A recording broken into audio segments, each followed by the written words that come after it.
পাহাড়ের পাদদেশে আর কোনো ঝুঁকিপূর্ণ বসতি নয়। ক্ষতিগ্রস্ত সবাইকে পর্যায়ক্রমে স্থায়ীভাবে পুনর্বাসন করা হবে। গতকাল রাতে আকবরশাহ এলাকায় একটি আশ্রয় কেন্দ্র পরিদর্শনে গিয়ে কথা জানিয়েছেন বিদ্যুৎ, জ্বালানি ও খনিজ সম্পদ প্রতিমন্ত্রী অনিন্দ্য ইসলাম অমিত।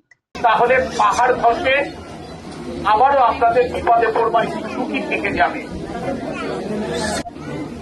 এখানে থাকাকালীন যদি কারোর চিকিৎসার কোনো ব্যাপার থাকে, বাচ্চাটা যতদিন এখানে থাকবেন ততদিন তারেক রহমানের পক্ষে আমাদের মেয়র থাকেন কিংবা কেউ যদি অসুখ হন তাহলে তারও চিকিৎসার বন্দোবস্ত যতদিন এখানে থাকবেন আপনারা তার ব্যবস্থা ইনশাল্লাহ ওনারা করছেন এবং আগামীতেও করবেন।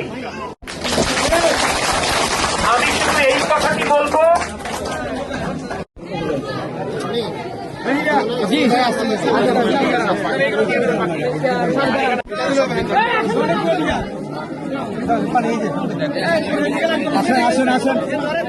নিরাপদ দূরত্ব সরাই নিয়ে আসি।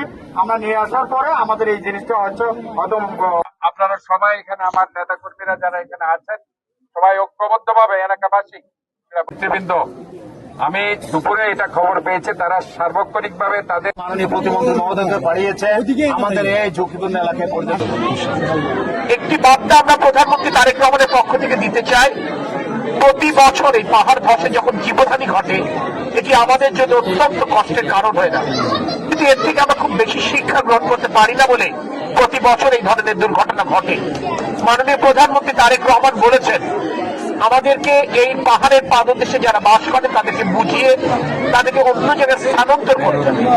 সরকার তাদেরকে বিকল্প জায়গায় স্থায়ী পুনর্বাসনের বন্দোবস্ত করবে ইনশাআল্লাহ।